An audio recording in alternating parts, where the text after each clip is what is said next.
नमस्कार, न्यूज 11 भारत देख रहे हैं आप। आपके साथ मैं हूं अभिषेक भारती। झारखंड रत्न गर्भा है, यानी अपने गर्भ में रतन समेटे हुए यह धरती पूरे देश का पेट पालती है।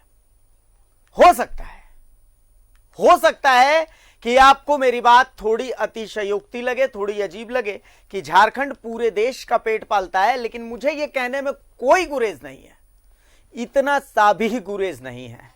अगर देश से झारखंड के योगदान को हटा दें तो पूरे देश की ऊर्जा जरूरत अधूरी रह जाएगी, पूरे देश की लोहे की जरूरत अधूरी रह जाएगी, पूरे देश के एल्यूमिनियम की जरूरत अधूरी रह जाएगी, अबरक की जरूरत अधूरी रह जाएगी। खैर, यह सब एक झारखंडी के लिए सुनने में कितना अच्छा लग रहा होगा, आपका सीना फूल रहा होगा सुन सुन के।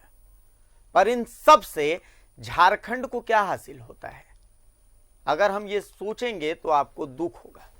अगर आप झारखंडी हैं तो आप बहुत ज्यादा दुखी होंगे। लोहा हमारे सीने में भी है और हमारी धरती में भी है, लेकिन लोहे की सिर्फ यहां तस्करी होती है। हम ऐसा क्यों कह रहे हैं, इसे समझने के लिए आप ये रिपोर्ट देखिए। चाईबासा की रत्न गर्भा से निकलने वाला अनमोल खजाना।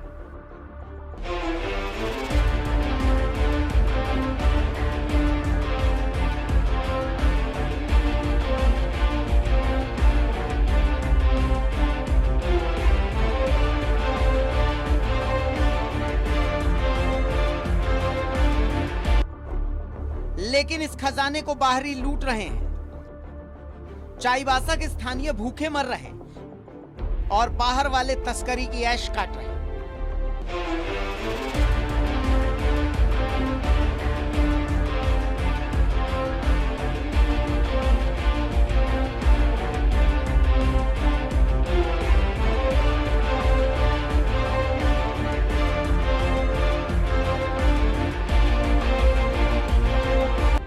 इस ट्रक को ध्यान से देखिए, अब इस चालान को देखिए।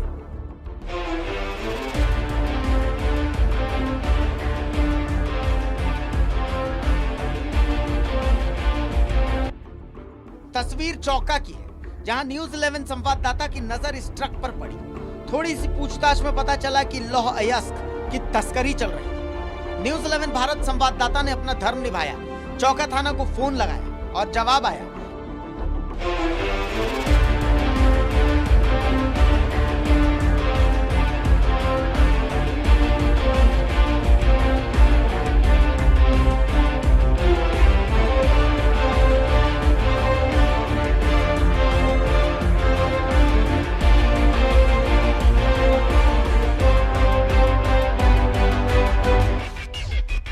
ट्रक के रास्ते से हट जाइए, वरना ट्रक आपको कुचल सकता है। हम असमंजस में पड़ गए, ये हमें बचा रहे हैं या फिर डरा रहे हैं। अब तक कहीं कोई मामला दर्ज नहीं हुआ, आखिर क्यों? आखिर कौन बचाना चाहता है इन तस्करों को? कहा गया कि माइनिंग चालान की जांच को लेकर चिट्ठी जिला खनन पदाधिकारी को लिखी गई, तो क्या अब तक उसका कोई जवाब नहीं आया? माइनिंग चालान की वैधता 24 फरवरी से 3 मार्च तक की है, लेकिन नियम कहते हैं कि 200 किलोमीटर के दायरे में माइनिंग हो तो चालान सिर्फ 24 घंटे का मिलता है। माइनिंग चालान जोड़ा ओडिशा से कोहिनूर स्टील चौका तक का था। दूरी 200 किलोमीटर से कम है तो चालान 24 घंटे से ज्यादा का कैसे है? तो क्या खनन माफियाओं के आगे नतमस्तक है सिस्टम? ट्रक इतनी आसानी से जोड़ा से चौका पहुंच गया? क्या बीच में कहीं जांच नहीं हुई? क्या खनन माफियाओं और पुलिस के बीच गठजोड़ नहीं है? क्या सफेद पोश खनन माफियाओं की मदद नहीं कर रहे?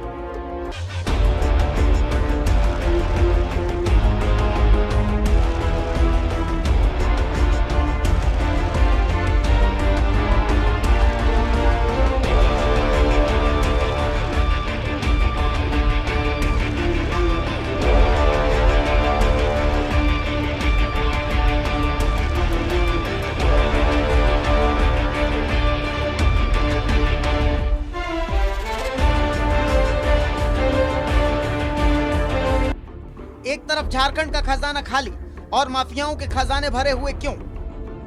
आम झारखंडी की जेब खाली लेकिन बाहरी माफिया मस्त क्यों? तो क्या हम झारखंडी भूखे मरेंगे और बाहर वाले हमारा हक खाएंगे?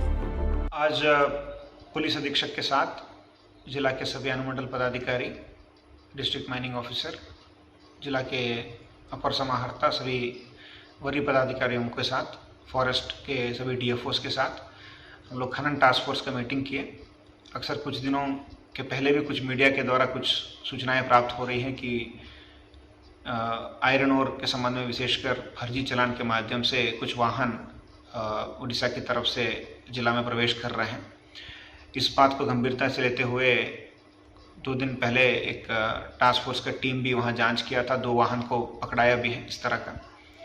तो इसको बृहत अभियान के रूप में लेते हुए जो भी फर्जी चालान के साथ जो इलीगल तरीके से जो भी वाहनें आ रही हैं उसको जांच करने के लिए एक इंटीग्रेटेड चेक पोस्ट की स्थापना करने के लिए आज माइनिंग टास्क फोर्स ने निर्णय लिया।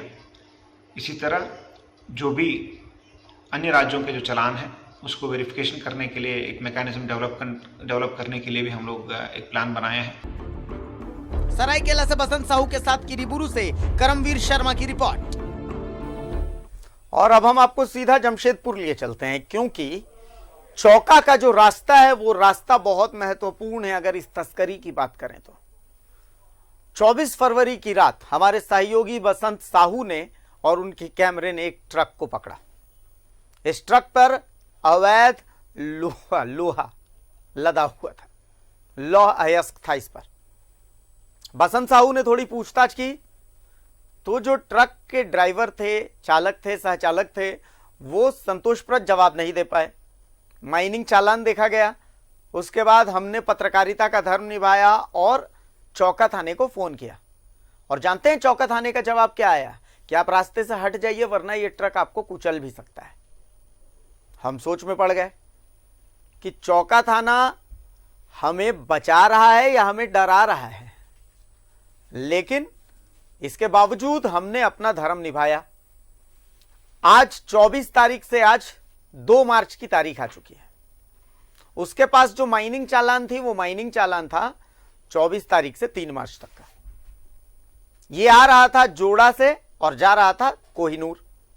यहां तक सब कुछ सही है, लेकिन इन दोनों के बीच की डिस्टेंस 170 किलोमीटर। नियम कहते हैं कि 200 किलोमीटर से अगर कम का डिस्टेंस होता है तो सिर्फ 24 घंटे का माइनिंग चालान जारी होता है। फिर इतने दिनों का माइनिंग चालान कैसे जारी हो गया? जांच करना किसका काम है? अब तक कोई मामला दर्ज क्यों नहीं हुआ? अगर मामला दर्ज हुआ है तो अब तक जांच में क्या कुछ आया है बताया क्यों नहीं जा रहा? लीपापोती क्यों चल रही है? हम जमशेदपुर चलते हैं। अन्नी अमृता हमारे साथ हैं और हमारे साथ सहयोगी बसंत भी हैं। अन्नी, इसमें कोई संदेह नहीं है कि अवैध तस्करी तो चल ही रही है लौह अयस्क की, और इसका हब बना हुआ है चाईबासा। चाईबासा से सरायकेला, यानी कि ये जो चौका का ये जो रास्ता है, इस रास्ते से दमादम जबरदस्त तरीके से लौह अयस्क की तस्करी चल रही है और कोई रोकने वाला नहीं है, कोई टोकने वाला नहीं है। पुख्ता सबूत के साथ मैं ये बात कह रहा हूं अन्नी। बिल्कुल अभिषेक, देखिए जो बात आपने अभी बताई, जो बसंत साहू को कहा गया, वो ये दर्शाता है कि पूरा जो चेन है, पूरा जो सिस्टम है, वो पूरी तरह से आपस में सब मिली भगत के साथ जो है इसको चला रहे हैं। क्योंकि आप देखिए यहाँ 2 बातें आती हैं। एक तो है आपका अगर ओवरलोडिंग है तो वो जिला परिवहन विभाग देखेगा। अगर आपके पास कागजात सही नहीं है, चालान सही तरीके से आपने नहीं रखा है, आपने कोई कागजात नहीं रखा है, या जो भी अवैध तरीके से आप कर रहे हैं, उसके लिए जिला खनन विभाग है। अब जब बसंत साहू ने ये खबर बनाई और इस तरह का जवाब आया, उसके बाद जब सूचना भी दी गई तो उसके बाद कहा गया कि पत्राचार किया जा रहा है वगैरह, लेकिन ऐसा कोई पत्राचार भी नहीं किया गया है। बसंत साहू ने अभी जानकारी दी। हम उनसे भी बात करते हैं, पूछते हैं कि अभी क्या कुछ उनके पास लेटेस्ट जानकारी है कि क्या खनन विभाग कुछ इस पे कर रहा है। बसंत जी, अभी जो सवाल उठा है, आपने खुद अपनी रिपोर्ट में लिखा भी है कि कोई पत्राचार नहीं किया गया है, अभी तक ऐसी कोई जानकारी नहीं। अभी आज अब से हम मिल रहे हैं, क्या कोई पत्राचार दोनों ही विभाग में किया गया है? जो ये चालान जो गलत जो न्यूज़ 11 ने जो इसको खुलासा किया, तो क्या इसको लेके कुछ भी प्रशासन की ओर से, खनन विभाग की ओर से कुछ बताया जा रहा है कि कोई पत्राचार किया गया? जी, मैंने कल लगभग 1:30 बजे जिला खनन पदाधिकारी का जो ये है इंस्पेक्टर है महतो जी, उनसे मैं फ़ोन से बात किए और फ़ोन से बात करने के बाद उन्होंने कहा कि अभी तक हमारे पास किसी भी प्रकार का चिट्ठी नहीं आया है, जबकि आज सुबह भी हम थाना प्रभारी से बात किए तो थाना प्रभारी बोल रहे हैं हम रिसीव किए हुए हैं कि जिला खनन पदाधिकारी को जो कागज दिए हैं रिसीविंग क्या हुआ है, ये दोनों में हम लोगों को लग रहा है गड़बड़ी। जबकि यदि मैंने वहाँ मिला है तो वो काहे झूठ बोलेगा कि ये होगा। तो जांच होनी चाहिए और ये हमारा न्यूज 11 को पक्का साबुत लग गया है।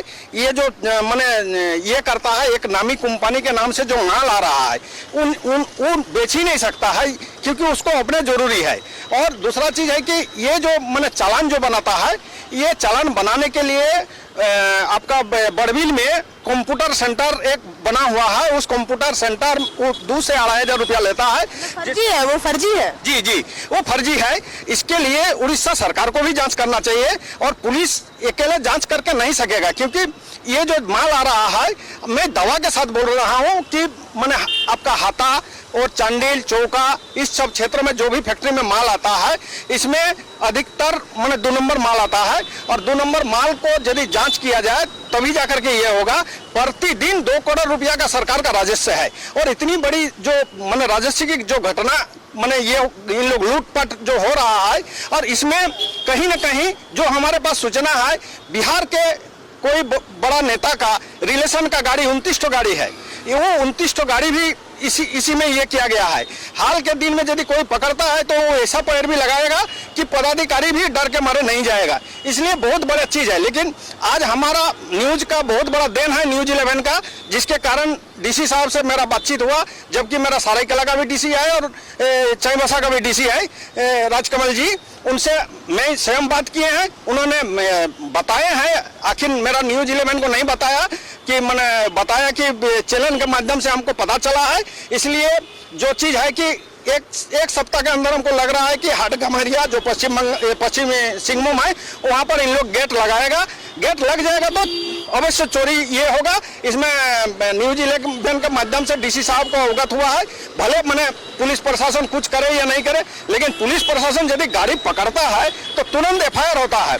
मान लीजिए कोई बालू ट्रक एक तो लेकर के चला जाता है लोकल प्रधानमंत्री आवास में या लोकल कहीं पर भी, तो इन लोग तुरंत बालू जो हाईवे में कितना चोरी होता है 400 से 500 रुपया हाईवे में चोरी होना चाहिए बालू वाला जो, तो बालू में इन लोग तुरंत FIR दर्ज करता है। अभी 2 दिन हो गया, 3-4 दिन हो गया। दूसरा चीज है कि ये जो मैंने हमारा 170 से 80 किलोमीटर दायरा है जौड़ा से मैंने ये, इसमें जो चिट्ठी मैंने इनके पास जो चालान हम लोग को लगा और हम लोग जो दिए पुलिस को, जबकि ये काम पुलिस और प्रशासन को ये देखना था। जबकि चाईबासा से लेकर के आपका जैसे एंट्री होता है नौमुंडी जामदा वगैरह जो भी मैंने ये होता है उससे जो घुसता है, घुसने से क्या है कि बहुत प्रकार का थाना मिलता है, DTO मिलता है, लेकिन कोई जांच पड़ताल नहीं हुआ, सीधे आ जाता है चांडिल में। इस तरह से जो मैंने अवैध का कारोबार है इस पर अंकुश होना चाहिए। आप कह रहे थे जैसे मान लीजिए कि फर्जी कागजात बनते हैं, ठीक है, तो सभी का मान लीजिए 29 गाड़ियां जा रही हैं, सब में फर्जी कागजात डाल दिए हैं, वो सही कागजात नहीं बनाया, चालान भी सही नहीं है। आप कह रहे थे कि सब ये सारी चीजों को पुलिस को चेक करना बस की बात नहीं, यानी कि जिला खनन विभाग, जिला परिवहन विभाग, इन सबको एक संयुक्त रूप से जांच करना चाहिए, जो नहीं होता है झारखंड में। जी जी नहीं होता है। ये देखिए पहले का जो सरकार था तो सरकार अपना गेट लगाए हुए थे, सरकार गेट लगा करके अपना चेक करता था। अब वो गेट बंद हो गया है, जिसके कारण जो माफिया लोग हैं वो कहीं ना कहीं सांठगांठ करके, हो सकता है कि पुलिस को भी जानकारी नहीं हो, उन लोग मैंने बड़े पैमाने से कोई उच्च पदाधिकारी के साथ अपना किए हो, कहीं ना कहीं इतना बड़ा जो घटना मैंने राजस्व का चोरी हो रहा है, कहीं ना कहीं बहुत बड़ा इसमें मैंने गेम है। जी बिल्कुल। हाँ अभिषेक बोलिए। है कि देखिए ये हमारे रत्नगर्भा धरती का लोहा है या फिर उड़ीसा का लोहा है। अगर ये उड़ीसा का लोहा यस्क है, झारखंड आता है तो एक राजस्व नाम की चीज होती है जो कि सरकार को मिलना चाहिए। जोड़ा से लेकर के अगर पूरा चाईबासा होते हुए पूरे सरायकेला को क्रॉस करके अगर चौका हाथा तक लॉ यस्क पहुंचता है तो ये तो मानने वाली बात नहीं है कि इस 170-180 किलोमीटर के डिस्टेंस में पुलिस और पदाधिकारियों की नजर इन ट्रकों पर नहीं जाएगी, पहली चीज। दूसरी चीज ये है कि यह भी मानने वाली बात नहीं है कि उन पूरे 170 किलोमीटर में कहीं भी चेक पोस्ट नहीं है। तीसरी बात, यह भी मानने वाली बात नहीं है कि पदाधिकारियों को इसकी जानकारी नहीं है। और चौथी बात कि आखिर कब तक इस खेल में आप जब बहुत अंदर तक घुसेंगे तो आपको पता चलेगा कि ये पूरा खेल उत्तर प्रदेश और बिहार से चल रहा है। इसके बड़े नाम तमाम या तो उत्तर प्रदेश के लोग हैं या फिर बिहार के लोग हैं। तो आखिर हम झारखंडी कब तक ऐसे ही ठगे जाते रहेंगे, हमारे अधिकार को बाकी के लोग खाते रहेंगे? बिल्कुल अभिषेक, देखिए आपने कहा कि ऐसा तो हो नहीं सकता कि 170 किलोमीटर में कोई चेक पोस्ट ना हो। आप बताइए कि जितने सीमावर्ती क्षेत्र हैं वहां पे गांजे की जो है गांजे की जो अवैध तस्करी होती है तो उसको तुरंत पुलिस पकड़ लेती है और कई बार उसको पेश किया जाता है अपनी सफलता के रूप में। तो जब गांजा पकड़ा जा सकता है तो लॉ एस्क में ऐसी क्या बात है कि उसको छोड़ दिया जाता है, पकड़ के भी छोड़ दिया जाता है, जैसे कि पैरवी आने लगती है पुलिस के पास। सिर्फ पुलिस को भी हम दोष नहीं दे सकते, बगैर सांठ गांठ के इतने बड़े पैमाने पर कैसे हो सकता है? और पीछे जाइए अभिषेक, तो बहुत बड़ा खेल है, सबको जोड़ दीजिए, उड़ीसा को जोड़ दीजिए, झारखंड को जोड़ दीजिए, झारखंड के नोआ मुंडी, किरीबुरी, जितने तमाम जगहों पर आयरन ओर की माइंस हैं, उड़ीसा की जितनी जगहों पर है, उन सबको जोड़ दीजिए। राजस्व की आप बात कर रहे हैं, आपको याद होगा सरयू राय जी अक्सर राजस्व की हानि का सवाल उठाते हैं। उन्होंने हमेशा ये सवाल उठाया कि जब लीज खत्म हो गई है, जब लाइसेंस खत्म हो गया है, उसके बाद भी अवैध खनन चलते हैं इलाकों में, झारखंड में, उसके बाद उसका भंडारण भी अवैध होता है। तो ये सारी चीजें जो अवैध रूप से भंडारित की जाती है फिर वो अवैध रूप से बेची जाती हैं। तो आखिर ये अवैध रूप से खरीदता कौन है? जिस चीज के लिए वैध रूप से आपको बनाया गया है खनन करने के लिए, आप वहां तो वैध रूप से भेज रहे हैं, उसके बाद जो अवैध रूप से आपका भंडारण है उसको कहाँ भेज रहे हैं? तो ये पूरा सिस्टम है अभिषेक, इसमें कोई एक छोटी सी बात नहीं है कि चौका थाना है उसने नहीं पकड़ा, चौका थाना ने जाने दिया, इतनी छोटी सी बात नहीं है। ये पूरा सिस्टम है जो ऊपर से लेकर नीचे तक चल रहा है। और सीएम ने यहाँ भरोसा दिलाया था कि सरयू राय जी जो सवाल बार बार उठाते हैं, अब कोई भी गलत काम नहीं होने दिया जाएगा इस तरह की चीजों में, चाहे वो खनन हो, चाहे वो ढुलाई हो लॉ अयस्क की, या जो भी मतलब जो भी लॉ अयस्क के खनन, भंडारण और उसकी ढुलाई, उसको कोई भी कार्य में उसमें अवैध जो कार्य हो रहा है वो नहीं होने दिया जाएगा, ऐसा आश्वासन दिया था। लेकिन ये इतना आसान नहीं, जब इतने सिस्टम मिले हुए हैं, इतनी मिली भगत है चारों तरफ। आप देखिए खुद 26 फरवरी को पश्चिम सिंहभूम जिला प्रशासन ने ये जारी किया है प्रेस रिलीज, उसमें बताया है कि संदेह के आधार पर गाड़ियों को पकड़ा गया है। ये बात सामने आती है कि जो फर्जी तरीके से चालान के कागज लेके घूमती हैं ये गाड़ियां, उसमें कुछ इस तरह से रहते हैं कागजात कि उसको स्थानीय पुलिस या वहां पे जो मौजूद है वो ठीक ढंग से नहीं समझ सकते हैं। वहां पे चाहिए कि जो खनन विभाग के पदाधिकारी हैं वो मौजूद रहे, वो समझेंगे कि ये कागज सही है या नहीं। हम और आप तुरंत एक नजर में नहीं समझ सकते, हम ऊपरी तौर पर समझ सकते हैं। और जब ये सवाल उठते हैं तो उसके बाद कभी भी कोई पारदर्शी तरीके से फिर प्रेस रिलीज जारी नहीं किया जाता है और एक सवाल मन में उठ जाता है कि आखिर क्या हुआ, जब गाड़ियां पकड़ी गई तो छोड़ क्यों दी गई, गाड़ियां पकड़ी गई तो एफआईआर क्यों नहीं दर्ज हुआ? वसंत जी ने कहा है एक छोटी छोटी चीजें जब हाईवा जब्त होती है तो एफआईआर दर्ज हो जाता है, स्टेशन डायरी में प्रत्येक घटना की एंट्री होती है। तो लॉ एस्क के मामले में क्या हो जाता है कि लिपापोती हो जाती है। मुझे लगता है कि ये जब खबर अब सामने आई है तो प्रशासन को खुद प्रेस कॉन्फ्रेंस करके पारदर्शी तरीके से पूरा बताना चाहिए कि ये जो जौका में ट्रक पकड़ा गया वो क्या था, चाईबासा में जो 26 फरवरी को प्रेस रिलीज जारी किया गया कि फलाना इलाके में गाड़ियां पकड़ी गई वो क्या था, उसको पूरी सबसे बड़ी बात यह है कि कई टन, सबसे बड़ी बात यह है कि कई टन लौह अयस्क जो है वो इधर से उधर हो जा रहा है, आपको पता नहीं चल रही। तो ये कई ग्राम ब्राउन शुगर और हेरोइन अगर इधर से उधर जाती होगी, गांजा इधर से उधर जाता होगा तो आपको क्या पता चलता होगा? सबसे बड़ी बात यह है कि अगर आप इतने बड़े बड़े ट्रक को पकड़ने में सक्षम नहीं है तो उन छोटे छोटे ट्रक्स को पकड़ने में आप सक्षम कैसे होंगे? छोटे छोटे टेम्पो में शराब जाती है वो कैसे पकड़ लेते हैं? तो हुजूर बेवकूफ बनाना बंद कीजिए, पुलिस बेवकूफ बनाना बंद कीजिए। इसलिए क्योंकि अगर आप चाह लें तो किसी बच्चे के हाथ से कोई खिलौना तक चोरी नहीं कर सकता। यहाँ तो पूरे झारखंडियों का अधिकार चोरी हो जा रहा है, पूरे झारखंडियों के हक की तस्करी हो जा रही है, पूरे के पूरे राजस्व की तस्करी हो जा रही है, पूरे के पूरे राजस्व का चूना लग रहा है। चलिए बहुत शुक्रिया अन्नी आपका, बहुत शुक्रिया वसंदा आपका भी कि आपने इस तमाम खबर पर नजर बनाए रखी। लेकिन पुलिस और प्रशासन को हम ये बता दें कि ये खबर यहीं खत्म नहीं हो रही है, ये खबर अभी आगे जाएगी। कार्रवाई तो आपको करनी पड़ेगी। अगर आप कार्रवाई नहीं करेंगे तो न्यूज़ 11 भारत का कैमरा ऐसा नहीं है कि उसका शटर डाउन हो जाएगा। हम अपना कैमरा लेकर के इसके मामले के तह तक पहुंचेंगे, हम आपको रास्ते भी बताएंगे। हमने तो बाकायदा वो रास्ते भी आपको दिखाए हैं कि कहां कहां से तस्करी हो रही है। अन्य अमृता बसंत का बहुत शुक्रिया। लेकिन अब न्यूज़ 11 भारत एक बहुत बड़ा खुलासा करने वाला है और वो खुलासा ये है कि किन किन रास्तों से कैसे कैसे तस्करी होती है और तस्करी करने वाले कौन कौन है, भले इशारे में ही सही।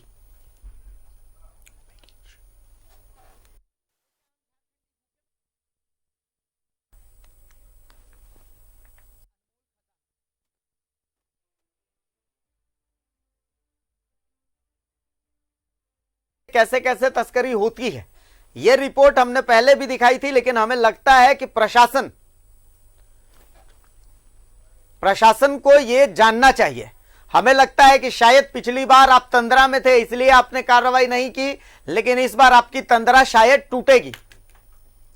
हम आपको वो तमाम रास्ते दिखाएंगे, हम आपको वो तमाम नाम दिखाएंगे, भले ही इशारों में सही, लेकिन आपकी कार्रवाई के लिए जो हम दिखाने जा रहे हैं वो काफी है।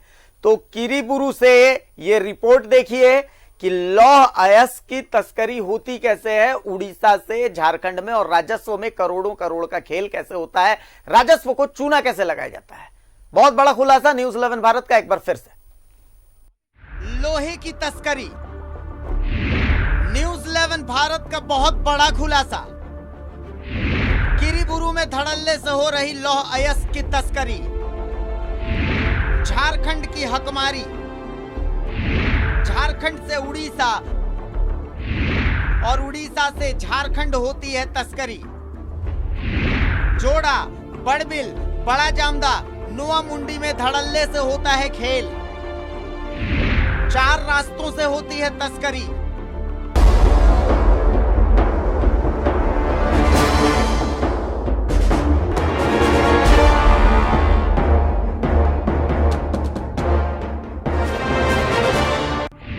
तस्करी का पहला रास्ता बड़बिल नालदा के रास्ते झारखंड में घुसती है हाईवा।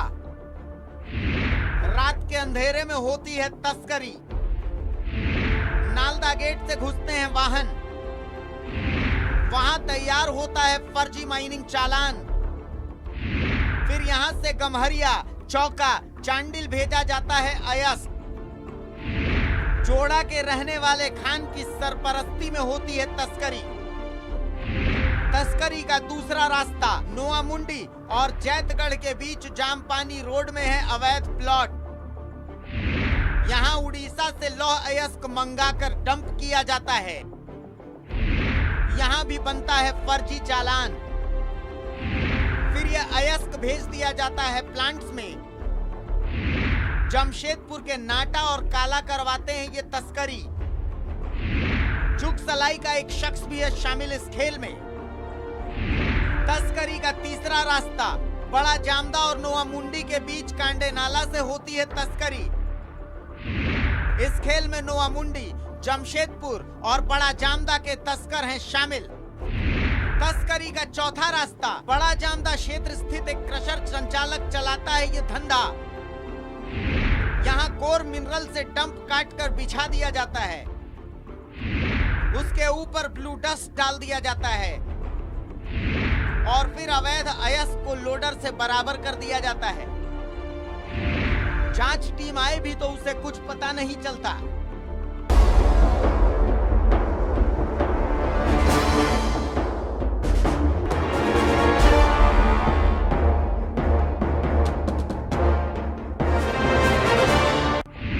इन रास्तों से होते हैं करोड़ों के वारे न्यारे। इन रास्तों पर है माफियाओं का कब्जा। इन रास्तों से होता है करोड़ों का राजस्व नुकसान।